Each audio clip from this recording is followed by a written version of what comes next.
இறைவனே ஏழையின் வடிவில் நம் கண்முன் நிற்கிறான். அந்த ஏழையின் துன்பம் துடைப்பது நம் அனைவரின் கடமை.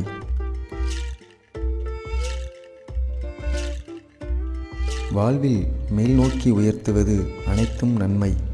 முன்னேற்றத்தை தடுத்து கீழே தள்ளி வீழ்ச்சிக்குள்ளாக்குவது தீமை.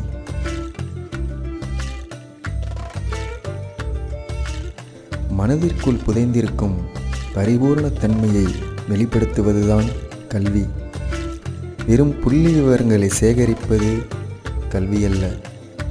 மனதை ஒருமுகப்படுத்துவதே அதன் அடிப்படை லட்சியம்.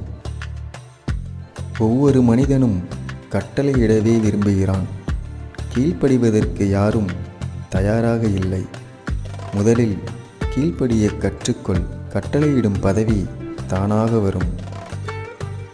பிரிந்து கொண்டே செல்வதுதான் வாழ்க்கை. மனம் குறுகிக் கொண்டு செல்வதை மரணம் என்றுதான் சொல்ல வேண்டும்.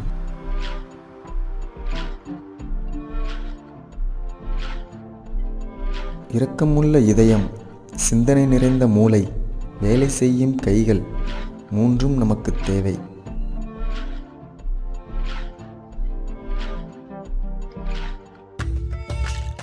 சில நேரங்களில் துன்பமே மனிதனுக்கு சிறந்த ஆசிரியராக அமைந்து விடுகிறது. நல்ல மனிதனை உருவாக்குவதில் இன்பமும் துன்பமும் சரிபாதி இருக்கிறது.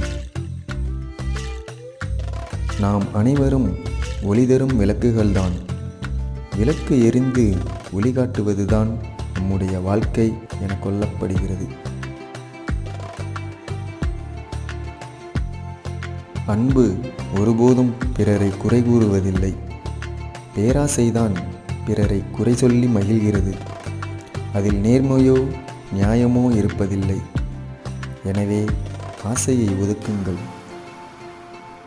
ஒவ்வொரு மனித இதயத்தின் உள்ளும் மிக ஆழத்தில் இறைவன் ஒளிந்து கொண்டிருக்கிறான். அவனை உணர்ந்தவனே உண்மையை உணர்ந்தவன். தன்னுடைய பலவீனங்கள், குற்றங்கள், பாவங்கள் எல்லாவற்றையும் வேறொருவரின் மேல் சுமத்துவது மனித இயல்பாக இருக்கிறது. நம்முடைய தவறுகளை உணர மறுப்பதுதான் இதற்கு காரணம். எத்தனை நல்ல நூல்களை வாசித்தாலும் நம்மால் தூயவராக முடியாது.